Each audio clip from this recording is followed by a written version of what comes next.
stop talking about innovation because innovation scares people. How do you see the politics coming into the conversation on AI will change or support or complement the systems? Australia doesn't even want to have the conversation about innovation. And a lot of the stuff about AI at the moment is, AI is coming for my job. I mean, come on, AI is not coming for your job. But I tell you who is coming for your job. Another company that's using AI better than you. How do you see the transitioning between the old school media versus the new school? When social media first came out, it's funny because it's not really social, it's not really media, but it's connections. Yeah. It was connecting people to each other. That was in the 2007, 8, 9? And wow, here we are in 2026 and it's all just been taken over by a lot of big media. Students, they're very, very smart. They want to do good as well. They don't want to do startups just for startups. They want to do startups to do good. Social good. Social good. That's very much the impact investing, impact companies. You know, they want to, that, I put my faith in the youth actually. I think that's going to be great. Before we get started, please subscribe so that you never miss an episode of our cutting edge contemporary conversations. Thank you. Welcome, Charlie. How are you? Dev, I'm very well. Thanks for having me. What a beautiful spot. I love this studio. Thank you. It's great. It has taken some time to achieve the setup. I feel like in some really posh London club. Are you? Not that I've been into any posh London clubs, but it's got that feeling with the beautiful leather Chesterfields. seats, Chesterfields and stuff, yeah. And nobody would believe we are only 5 Ks out of Spurt CBD. So there we are. Thank you. Tea, it's lovely to be here. Thanks for having me. Thank you for your time. Welcome. I have been observing your articles and what you publish, your blogs, and your LinkedIn feed keeps on rocking in my front all the time. And I'm very intrigued to know you have a fair long journey on startups and businesses and innovation and media. Could you just give us a snapshot? Brief introduction for people. Yes. Who is this guy? Who's this guy? Charlie Gunningham, not Cunningham. It's an old English name. Which, if you go back, I've done some digging into it. Gunningham comes from the German, it's old Anglo-Saxon. Gundwein, which means battle friend. Is it? So there you go. If you want to go into battle, you need a friend. The Gunninghams are your battle friend. Battle friend. And ham means like hamlet or a village. So the village of the battle friends. That's us, the Gunninghams. I think we were a misspelling of Cunningham, probably. Cunninghams are far more common, often misconstrued that we are a Cunningham. We're a Gunningham. I'm very used to, as are lots of our family members, going to the theatre, picking up my tickets and saying, it won't be under G, it'll be under C, because people, Gunningham's just a bit unusual. But there we are. I came to Perth in '97, having taught in Singapore, where I met my wife. I was a school teacher, but I got fascinated by technology and startups, and I did my own startup. So I've had 25 years in the startup sector. As a startup founder myself, as a mentor advisor, as a sometime investor, I've worked in federal government, I've worked in state government, running programs for startups. I'm now semi-retired. Got to come up with a better name than that. I don't know, I'm transitioning to retirement, whatever that means. I do about 2 days a week at Mesh Points, which we can talk about, and also I'm entrepreneur in residence at UWA, and I'm chair of Startup WA, which is an advocacy. So as you can see, yes, as you've noted, from my various posts and publications, I like startups. They're solving global problems, and they need backing, they need help, because it's hard to do that. They're trying to do something different, and I admire them for it. And industries across millennia and centuries have been led by people who are innovating, who are the front end, who are experimenting, doing R&D, trying to find new solutions to the old problems or trying to solve the same problem in a better way. And that's a different set of mindset.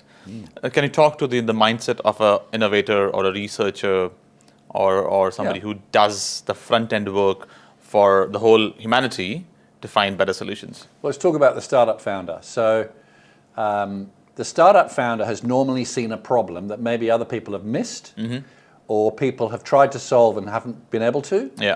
And the startup founder is like a dog with a bone. They are not going to let go of it, right? And it's that passion, that persistence, that determination Yeah. that you need as a startup founder. Yes. Because you're trying to change consumer behavior, you're trying to create a new product or service or system or process, and then you're trying to convince other people to change their ways, customers. So in my example, I'd come here as obviously from England via Singapore on a teacher's salary. I couldn't afford a house in England. I went to Singapore where my pay tripled, but I couldn't afford a house there either. So when Lisa and I moved to Perth in '97, we bought a house. But we found it incredibly frustrating back in the 90s, charging around the home opens, waiting for the weekend papers. Half the classifieds had no address. They didn't know where the property was. No price, right? And yet we wanted to go and see the properties. So we thought, this is crazy. And I met a guy on the MBA at University of West Australia, and he'd had the same issue, also a migrant like me. And we thought, why don't we do a map-based website? Now, up until then, there was not a map-based website for property anywhere in the world, as far as I can tell. This is 6 years before Google Maps. But we were determined we were going to do something. And when we were found that Perth was a centre of mapping technology, would you believe? Because of the mining industry, GIS technology. We went to a GIS professor at UWA, knocked on her door and said, could we do this technically? Is it possible? She said, absolutely it is. And she introduced us to some consultants, GIS consultants and developers down in Adelaide Terrace in Perth. And lo and behold, 6th of December 99, AussieHome.com was born. Another issue with naming, because a lot of people thought we were Aussie Home Loans. AussieHomes.com. No, we're AussieHome.com, the first map-based property website. Now that was the easy bit, actually. Raising money and spending it and building a site was easy. The difficult bit was changing consumer behavior, right? Getting real estate agents to actually put their properties on the internet, keep them up to date, and then pay for the privilege. That was the difficult bit. So I threw myself into being a startup founder with my co-founder, Nick. We found it hellishly difficult. Within about 4 months, the dot-coms had crashed in Easter 2000. No one wanted to invest in dot-coms anymore. We were trying to raise more money because we'd spent the money we'd raised, getting the thing out. I've made all the mistakes, Dev. We didn't actually have a fixation on what our customer problem was also. So we were going in the wrong direction. And only when we surfaced what the actual customer problem was, what real estate agent's problem was, what wakes them up at 3 o'clock in the morning, saying who will solve this problem, did we actually find a way forward and actually build a business. But we did that over 10 years and sold it to Rewa, and then I ran Rewa.com. So now I love spending time with startup founders who have seen a problem. They're like a dog with a bone. They've got an itch they got to scratch. They're going to solve that problem. Maybe they have to pivot a few times to get their way there. And maybe their first startup won't work. But it's the guys that go again and go again. Often it's the second time, maybe even the third time, that they have their success because they'll learn so much from their failure. And as I say, no such thing as failure. You'll learn a lot. And I admire people who are giving it a crack. We need more people who are giving it a crack. There are a lot of problems in the world to solve, Dev. Agree? Yes. There are a lot of problems to solve. Who's going to solve them? Innovators are going to solve them. Not the politicians, and maybe not even the people who are in business now, who are protecting their business and doing the same thing and churning out and have worked out how to make money. It's actually the innovators, nipping at the heels. The small startups, bless their cotton socks. They're the ones that we need to back. How do we get comfortable with failure? How do we get feel the comfort that, and then train the young people also to be comfortable with failure? Because we don't reward failure for young ones. So as a default, when you become adult, you are scared of failure. So how do you create that comfort level that failing is okay? And we tell them to work, get a career, go to university or learn a trade, and that will do you for life. That deal is now gone. AI and technology is changing whole careers. So what jobs will be around for my kids and your kids in the future? Something that concerns me. My daughter used to say a few years ago when she started uni, but Dad, I don't know what I'm going to do. And I said, don't worry. The jobs you're going to be doing probably haven't been created yet. And she said, well, that doesn't help. I said, yeah, but learn the skills that future work will need, and that will see you right. Like working in teams, working independently, solving problems, being innovative, being able to handle uncertainty, that is actually going to be what you need in the future. But it's not what we teach at schools. Yeah. And I was a school teacher for 13 years. There are some entrepreneurial programs now running around in WA, which are great. But yes, we don't really teach it. You have to learn it. And it's clear that when you do have a failure, it piques you so much, it stings you so much, that actually you learn more from it than if you go in and everything just works successfully. And as you said, all those problems will be solved by the innovators, not the politicians. The political cycle is federally 3 years, statewide 4 years, and whereas innovation happens across decade, you have to invest long term, and you have to think that you're investing today, you might get some good results after a decade or so. So how do you marry the two benefits together, values for both the parties, so that the innovation is supported and constructive and continued, so that it creates value for the country and the state? Yeah. So people have asked me, oh, you haven't done politics. Do you want to go into politics? I go, no, thank you. Because to get into politics, you have to be a good campaigner, and that doesn't, to get elected. And that doesn't necessarily mean you're a good manager or a good politician, or you can think long term. Because even if you do win your election, you're doing what the party says, often voting how the party says. I don't like party politics personally. And then you probably end up, probably a lot of people go into that with their eyes open and stars in their eyes and excited, they're going to change the world, and then they get beaten down by the party politics and have to do that, and they get spat out the other end. And I have some friends who've had that happen to them, which is a shame. So they can't think long term, because you've got to think about 3 years for a federal election. I'm sorry, that's ridiculous. I mean, what is it in the US? 4 years, but often you get re-elected, so it's 8. In the UK, it's 5 years. Again, quite uncommon to be kicked out after 5 years, has been known. But at least 2 terms. 10. So that gives you a little bit more time. And of course, you look back to, I lived in Singapore for a while, and there you've had 4 prime ministers since 1959, and 2 of them have been father and son. But they're highly intelligent, very well educated, and they think long term. And I'm not proposing that we go and impose everything that Singapore does in the Australian economy, but somewhere in between, I think there's got to be a better situation.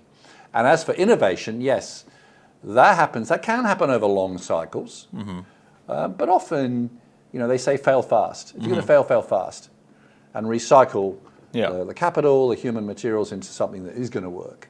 So if you can't make it work, flogging a dead horse is difficult. If it's never going to work, I mean, a few signals for the startup founders out there.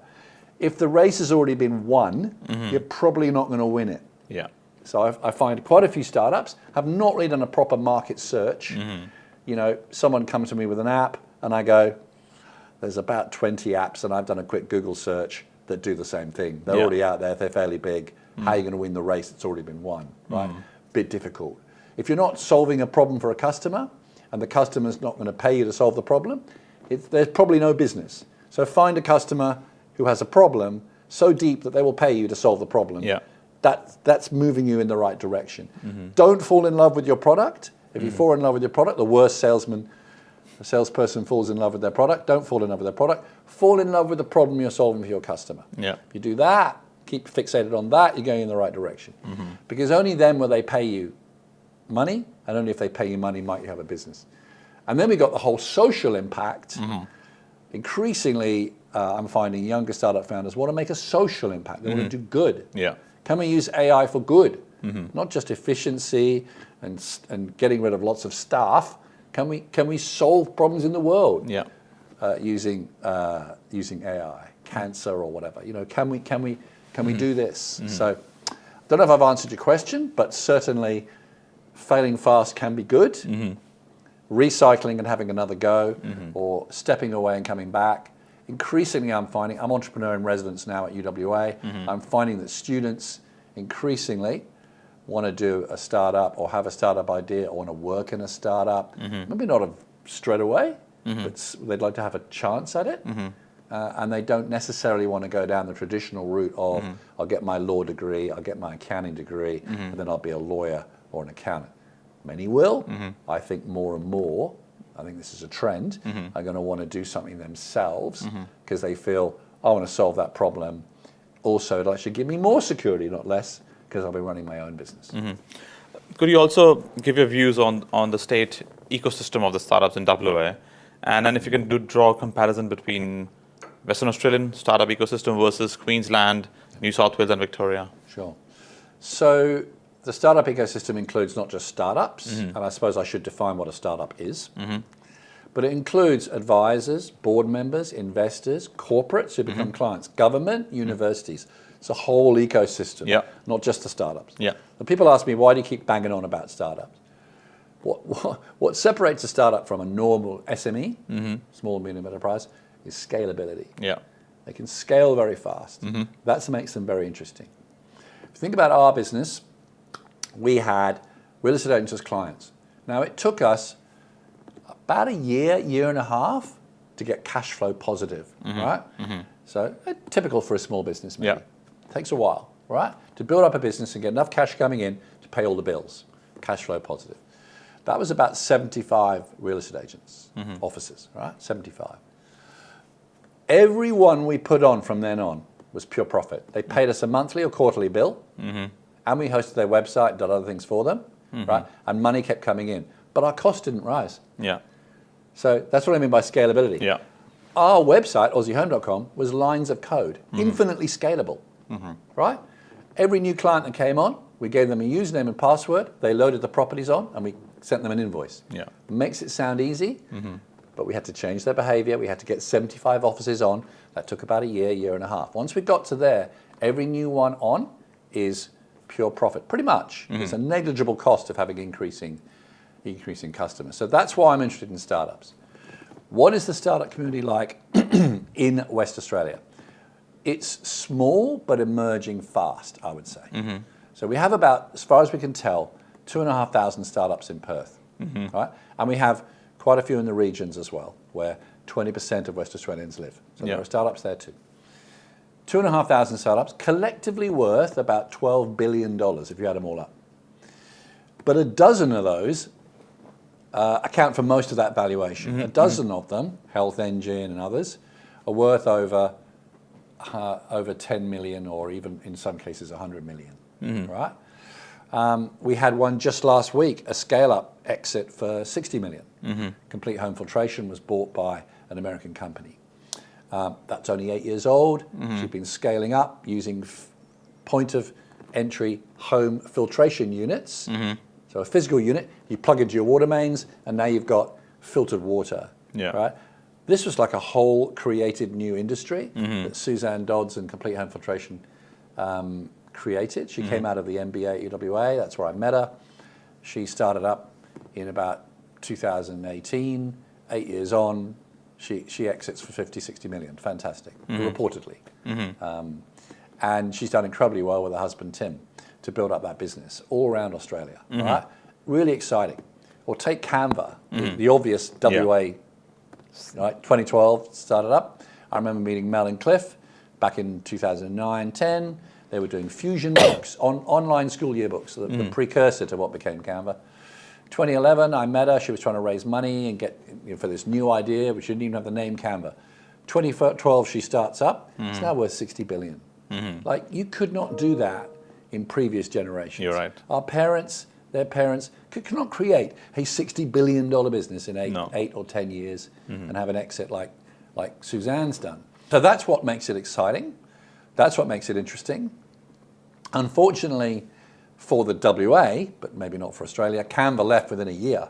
Wasn't supported, was not invested here. Got investment from Sydney Angels and other investors, and it moved. At least it stayed in Australia, but it moved to Sydney and off it went. So we can't really claim it as a WA startup, but it did found here. So 2,500 startups, worth about 12 billion. If I compare that to New South Wales, their valuation of their ecosystem is 350 billion, so 30 times. Wow. And they're not 30 times our population, no. But their valuation is 30 times, right? To put that in perspective, the mining industry in WA is worth about 350 billion. Again, 30 times the startup. So startups is where ideas, researchers innovate, generate companies that may survive. They may not. Most of them won't. 70, 80% of them won't scale. Some of them might become perfectly respectable, what I'd call mom and pop businesses. Yeah. Turn over $1 million or so, have some staff. Fine, nothing wrong with that. They don't all have to shoot and become a unicorn, right? But those that do can change the world and really solve lots of problems. And that's what makes them exciting. And help us diversify the economy. Yes. Where we're over-reliant on mining and also property and construction and quite a bit of government. And if you add up those 3 sectors plus a bit of ag, 9 billion in ag, that's 75% of the West Australian economy. We are overly reliant on too few sectors, industries. And they go down, and mining has downturns. I've lived through 2 or 3 of them in my time. The rest of the economy really suffers. Now, we're in a bit of an upturn now, but who knows how long that'll last. What are we doing to diversify the economy with technology? Yeah. Health, education, space, defense. These are other areas WA could be really good at. What's your observation on because of AI has pushed more ideas pushing through, and there are parts of the ecosystem talks about it's a boom, it's a false growth in valuations. It's overhyped. Overhyped, and the part it says they're very, people who are believers of the AI, and then they're using the tools and all of that stuff. Yeah. So one is that. So how do you see these two sides of the coin together? Well, we don't know yet. I don't think we know yet. So when a new technology comes along, and it's always been this way, there are people that get very excited by it. There's an overhype. Too many people get into it. There's a shakeout. Most of them lose, and some of them win. At the same time, people are scared of it because your human reaction of something you don't fully understand because it's new is to be wary. That probably kept us alive in the old days with saber-toothed tigers and stuff, right? If you're not sure what it is, if you come from another village, you may want to hurt me. My instinct will be to hide and maybe not engage and maybe put my head in the sand, and that might be how I survive, right? How I evolve. And yet, when you have a look at, there was a classic piece, and you can find this with a simple Google search. Deloitte did a piece of work into new technology, going back 1871 onwards. Every new technology, whether it's railways or canals, or printing, printing, radio, TV, cinema, internet, blockchain, and probably AI. Every single technology has created more jobs than it's displaced. I have no doubt that'll be the case for AI. People are worried about it. Yes, there'll be some tasks gone, some menial tasks gone, right? And the way to think about it is, if it's the easy stuff you do, right, that can just be replaced by AI, that'll mean that you can lift to doing the harder stuff that only humans can do, like caring for people, or advising them, or whatever it is, right? Looking after the elderly. I don't think AI can look after the elderly. It might be part of the solution. Make sure they take their pills on time. We already have AI sensors in people's homes that detect if they've fallen, or if they're doing something out of the ordinary. It alerts a carer, things like that. But you'll still need carers. You'll still need people help. Aging economy, I think we'll still need humans, right? Can't all be done with technology. So I think there will be more jobs. I don't know yet what there will be, but there will be more jobs created from this boom, AI boom, than displaced. But yes, there will be tasks that are probably low paid, manual, and we don't really enjoy them very much, will be wiped out. No doubt. How do you see the term as being AI sovereign? Right now there are large 5 language models with 4 American and 1 Chinese, and all those tools are made on top of these 5. You can trace them back to one of those 5 tools. Do you think Australia, from a technology point of view, have capacity and capability to build our own AI, large language model? And if yes, and what would it take to deliver that? Haven't seen it yet, but I presume a lot of Australians are happy driving around in cars, and I don't think we make any cars. Do we make TV sets? I don't think we do. Do we make, do we make phones? I don't think we do, and yet we use them, right? Yeah. So I don't know. It's the application and use of them rather than the manufacturing of them, which I think where the power lies. But I think that ship has probably sailed. There is a battle at the moment, around the main 4 or 5 AI models. I've tried ChatGPT when it first came out, got very excited by it. Bit of a gimmick, bit of a tool, bit of fun. It was interesting to see Google's response. So within 6 months, if you did a Google search, within 6 months, they had these, you started seeing these AI summaries at the top. But what they've done in October 2025, and Australia was one of the first countries to get this, was AI deep mode, or AI mode, Google Gemini. And if you start using that, which no doubt you have, so it gives you the summary, but then go, would you like to go deeper? And you go deeper, it suddenly becomes a whole different search experience. Now you're in like a ChatGPT environment, but it's Google Gemini. I think it's very instructive that Apple are using Google Gemini. Google has access to all the websites in the world and a lot of the social media. That to me is interesting. So there will be a shakeout. Will there be 5 winners? I don't know. There will be 3 winners. It's more the application of how you use it. AI itself, it's like blockchain. We got excited about that a few years ago. Every startup slide had blockchain on it. Now, every startup slide has AI on it. It's the application of the AI, not the technology itself. How you use it to help solve global problems. How you have a scalable business model using AI maybe as a tool to solve these big problems. That's where your value is going to be created. That's exciting. That's interesting. That's what gets me interested. I'm certainly using AI. It's making me much more productive, more efficient.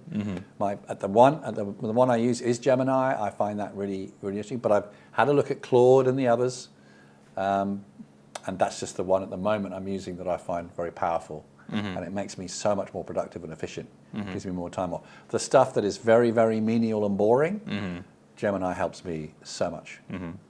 Thank you for sharing that. A lot of state ministries have a portfolio on AI, not all of them.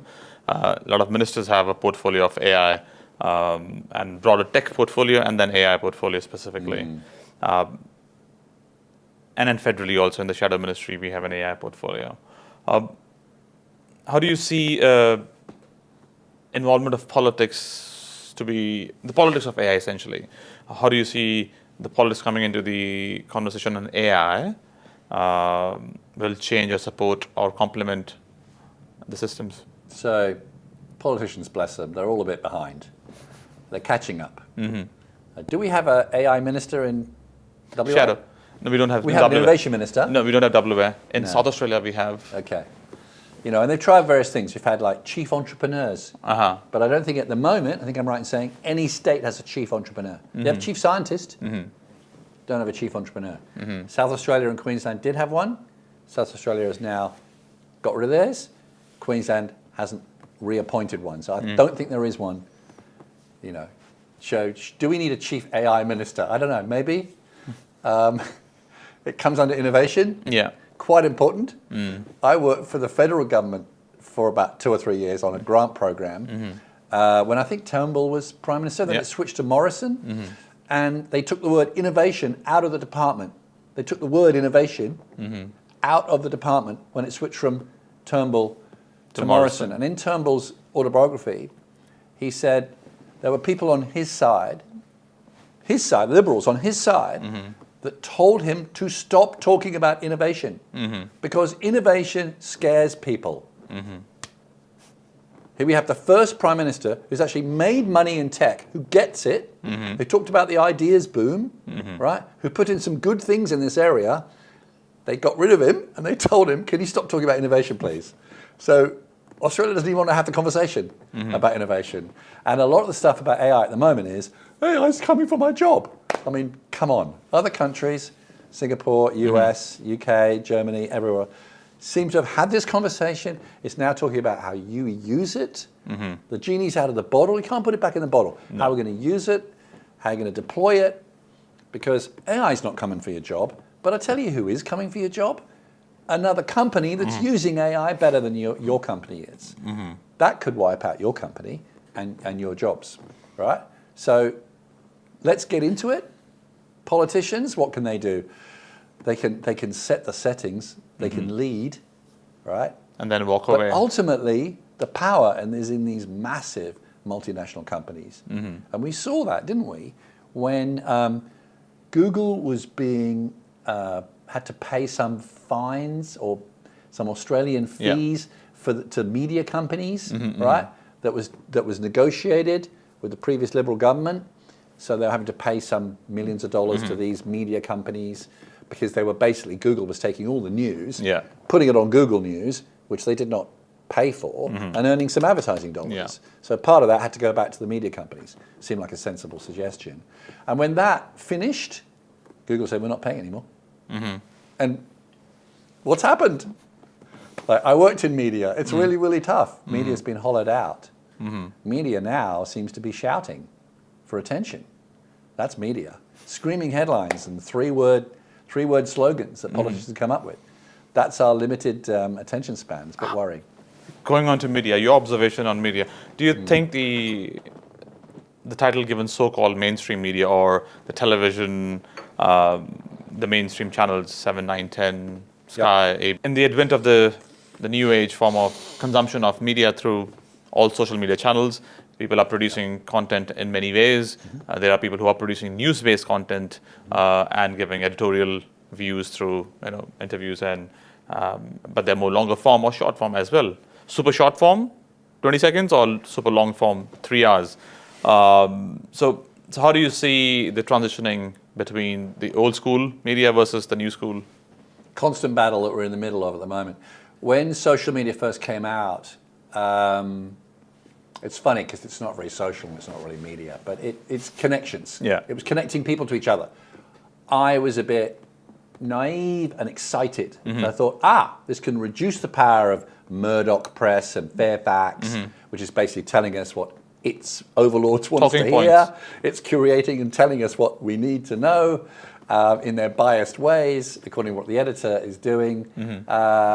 It wouldn't be great. We're going to get it from the people on the scene. They're going to be there with their phones in Egypt, and we were going to actually have what's happening right now straight to my phone if I wanted. I was having an instant connection with an artist or an actor or someone I admired, a thinker, without that filter of media in between. And I thought, how exciting that would be.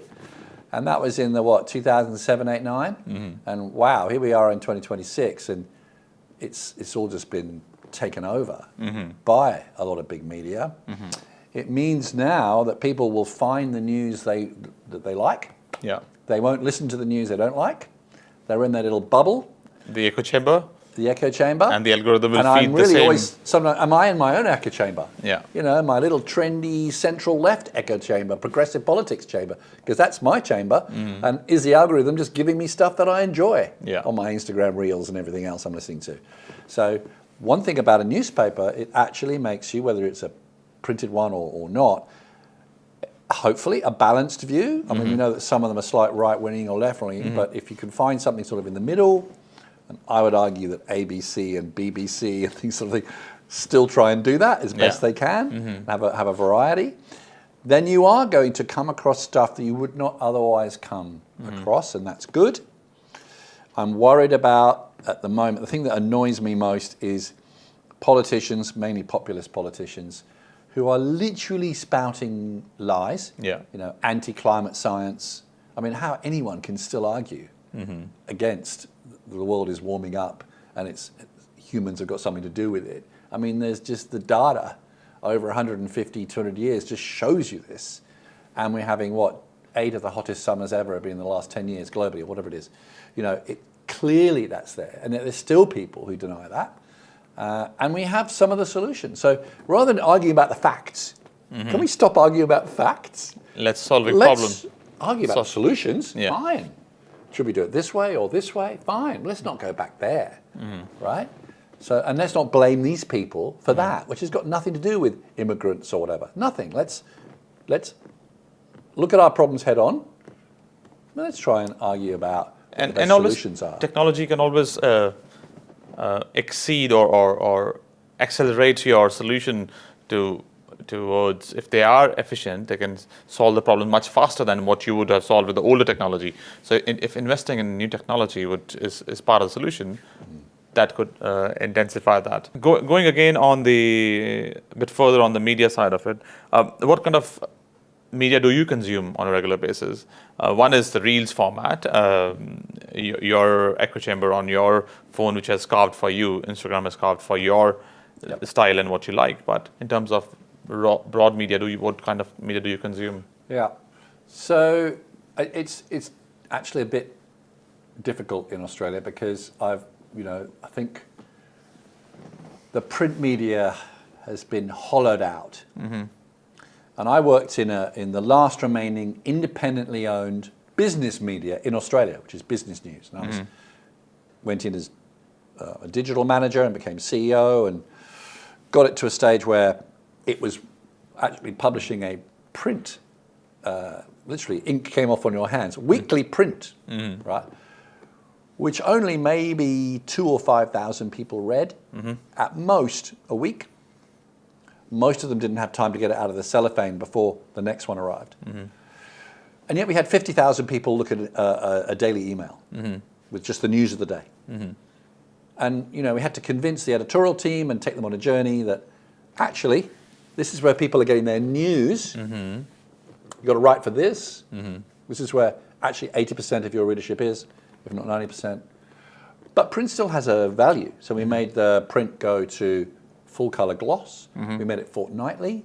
And stuff that goes in the print is now in-depth 4 or 5 page features, right? And stuff that's unique to business news, whereas your daily news will be on here. And that became a good blend. And we put it behind a paywall. Subscribe if you want it. If you don't want it, it's fine. Don't subscribe. You're not getting it for free. I think the newspapers made a mistake in the 90s of thinking, we'll get some extra advertising dollars by whacking everything on the web for free. People expected it for free. That hollowed everything out.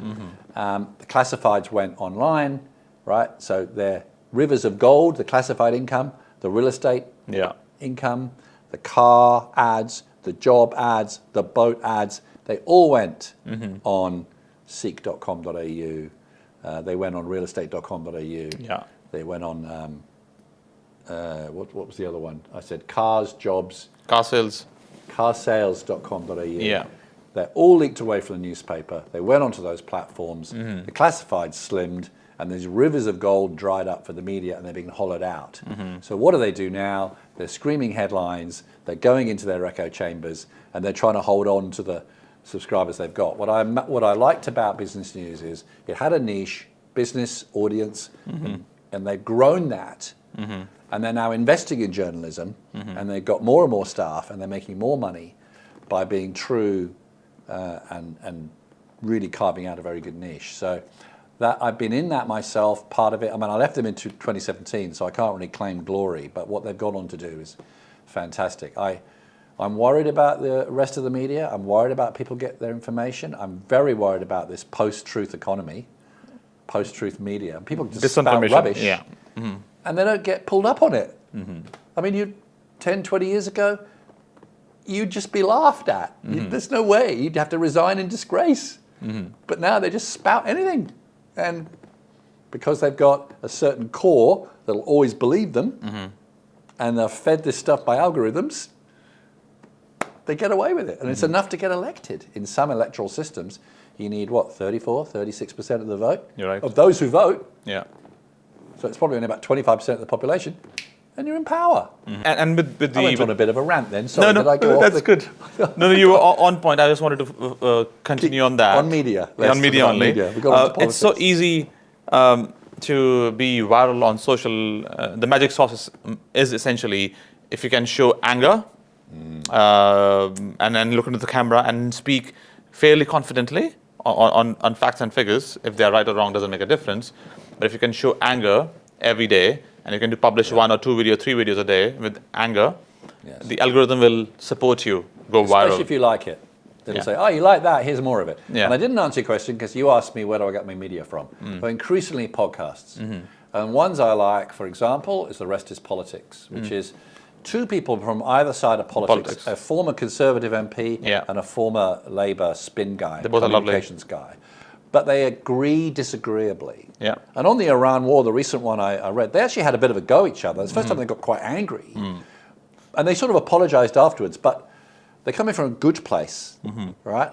And they've had people, right wing, left wing, in the middle, brilliant leaders, and that's what I like. So I like the BBC, I like the ABC, I like people where there still is some credibility that this is centrist, they haven't got an axe to grind, all sorts of opinions on there, but because you could get sued, right, and media can get sued if they do something that is flagrantly wrong, right, unlike politicians who seem to get away with it because they've got power, right?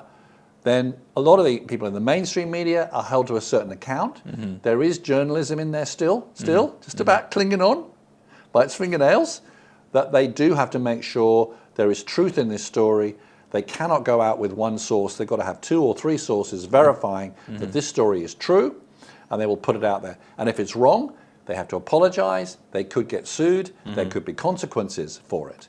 And in my time at Business News, we did a couple of lazy things that were slightly lazy. They probably weren't wrong, but they were a bit lazy.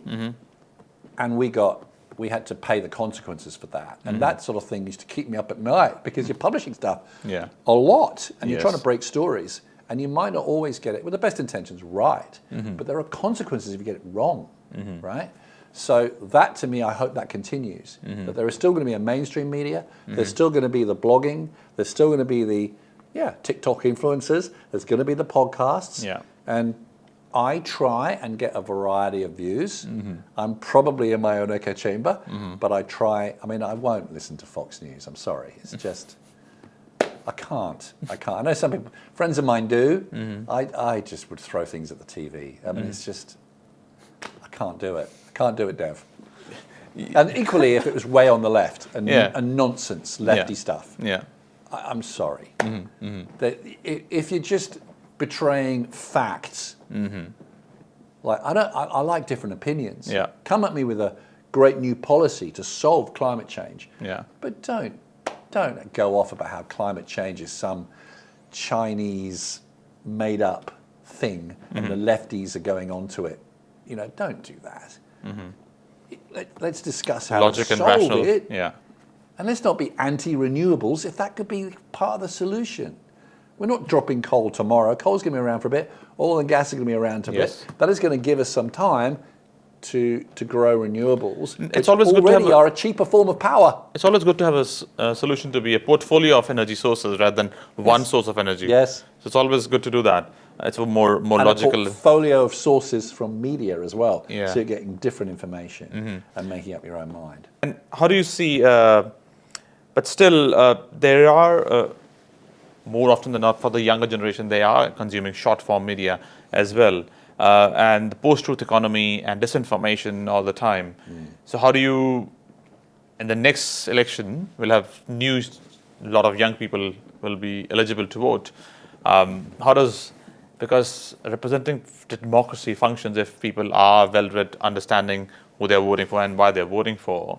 So how do you see that disinformation and post-truth playing up? I mean, my children are in their 20s.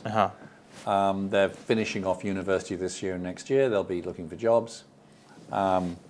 They will never open a newspaper in their lives. They never have. They've never been probably to a newspaper website. Never will. So they get information on their various platforms, which would be TikTok, Instagram, Snapchat, whatever, friends, right? Giving them information. But every now and again, my son will say to me something about the Iran conflict at the moment. This happened, and I'll give my opinion and we'll talk about it. And no doubt he's talking about it with his friends and his sister and where else. They're probably not getting much mainstream media. They're not watching free-to-air TV, hardly at all. About the only time, in fact, they wouldn't even use free TV for live sport because often the sport they are watching is on a subscription service like KO or Hubble or something, so they're watching it on that. So there's that whole media out there that is just not reaching people in their 20s and 30s and younger at all. Where are they getting their views from? Probably from school, probably from their parents. I was pretty right-wing at school. I went to a private boarding school, and my parents were quite right-wing. So I was pretty right-wing at school. But when I went to university, started studying economics, during the Thatcher period, there she is, bless her, during the Thatcher period, very divisive, mining strike, monetarism, looking at the death of Keynesianism or not, the growth of monetarism, looking at all that, PSBR and monetary units. I made up my mind. I went, no, I don't think this is going to work. And I saw a massive unemployment. Unemployment went to 4 million in the UK. Incredible. Now, there were some things that needed to be done, but they were done very harshly and very divisively. And I think the UK is still suffering from that. It's been holed out. Became very much about professional and services. And now with the Brexit decision, which I'm completely against, and I'm sad that the UK has left the European Union because we need more collaboration in this world, not, again, divisiveness. And that seemed to be an anti-immigrant thing and an anti-establishment thing. Both wrong, I think, in the case. They've now doomed the UK economy for at least a generation or two to be outside a trading relationship with their major trading partner. Madness. And no one can argue, and we're now 8 years into it, no one can argue that Brexit has done well for the UK. And that was a lot of misinformation. Oh, it's Project Fear. Oh, it's Project Fear. A lot of misinformation about the wonders and the wonderful uplands that Brexit would bring the UK. Well, it hasn't, and it's not going to. It's cost at least 44% of their GDP annually. It's created a tremendous amount of admin for anyone trying to move around Europe, but also try and trade in Europe, which is 55% of where the British exports go to. I mean, it's just ridiculous. If they'd had their time again, most people now, I think most opinion polls say 60 or 65% of people say that's a mistake. But going back in, good luck. That's going to take a long time to even rehearse that. So these are big, big decisions made on misinformation, poor politics, and people in their bubbles being fed what they have been told. So I'm a bit concerned about that. More we talk to our young people, get them engaged in politics, the better. But the good side, I'm back at UWA talking with a lot of sort of students that they're very, very smart. They want to do good as well. They don't want to do startups just for startups. They want to do startups to do good. Social good. Social good. That's very much the impact investing, impact companies. They want to, that, I put my faith in the youth, actually. I think that's going to be great. And you talked about diversification of the economy, not just limiting yourself to few sectors or industries, but broadening the scope of economy.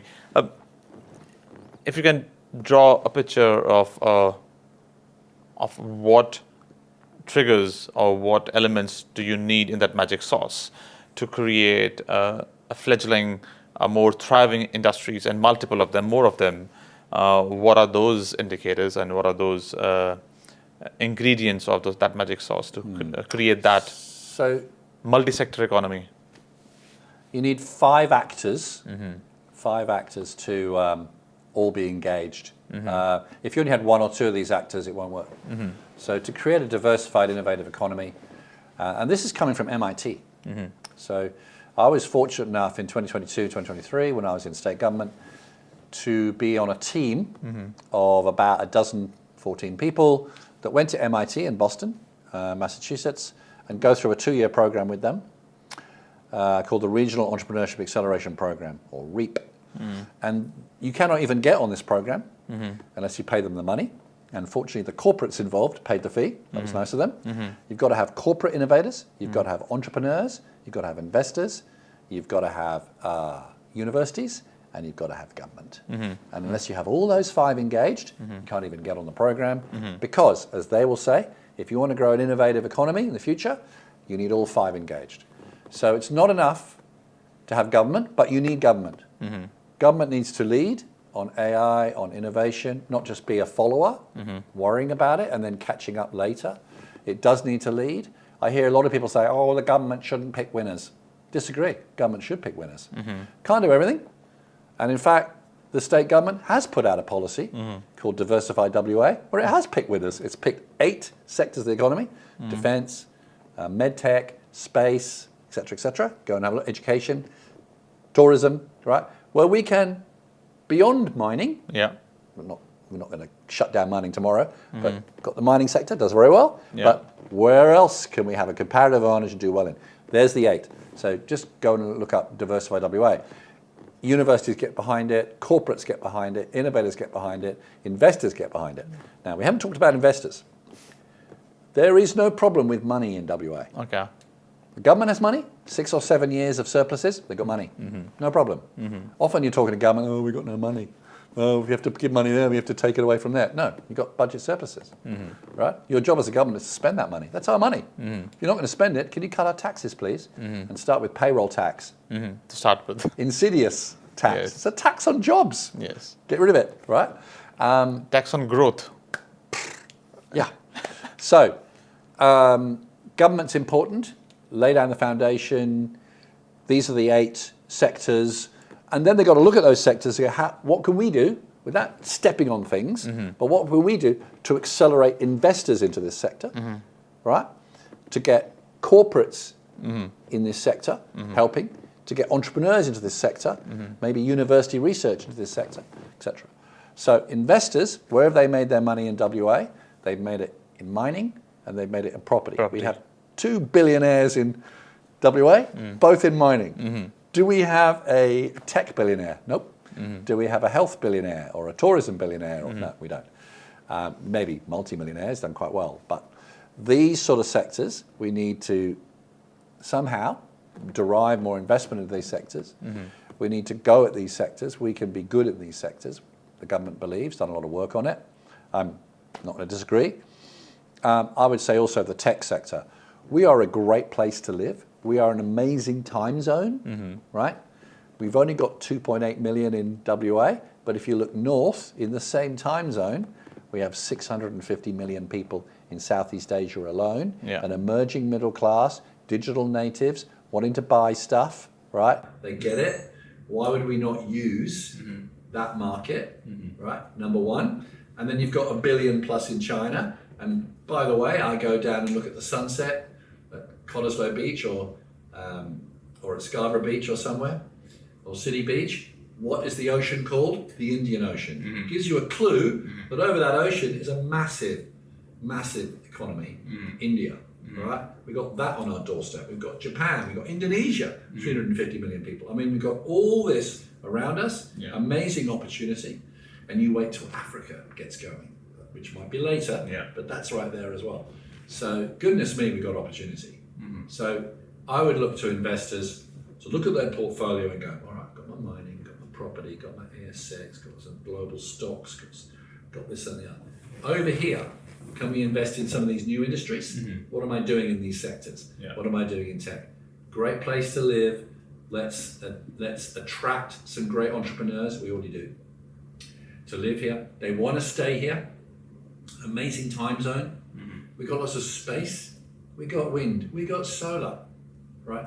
We got radio-free skies, which is great for space industry, right? We're very good at remote operations because we remotely operate mines 2,500 kilometers away. Space is a bit like that. We're remotely operating stuff in space.